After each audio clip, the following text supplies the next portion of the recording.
I have probably filmed about 9 takes and have been dissatisfied with all of them. And that's not usually what happens when I prepare these little preview videos. And this one's just not to talk about Easter Sunday. I'll record one for that later in the week, but to talk about Maundy Thursday and to extend the invitation to you to join us for our service on Thursday, which will begin at 5:45 p.m. in the church parlor. We've been in the Gospel of John this entire year, and the Gospel of John brings us on Thursday to the 13th chapter, where Jesus gathers for this final supper with his close followers and friends. And at that moment, we read that Jesus got up from the table, took off his outer robe, and tied a towel around himself.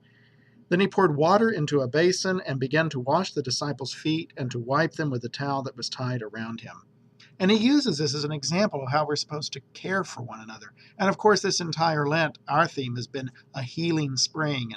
And this will, in a sense, kind of wrap up that entire focus of how we care for and nurture one another at the vulnerable times in our lives.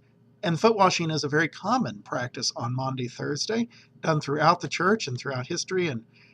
And so we will have a service of foot washing at the beginning of our Maundy Thursday service this year. And you can choose to participate or not, or you can just watch. That will then be followed by our meal and our communion service. And we will end with that beautiful hymn, What Wondrous Love Is This? And I think it'll be a meaningful service as part of your thought and reflection and preparation this Holy Week as we prepare for the joys and glories of Easter Sunday. So I hope you have a really good week, and I hope to see you on Thursday.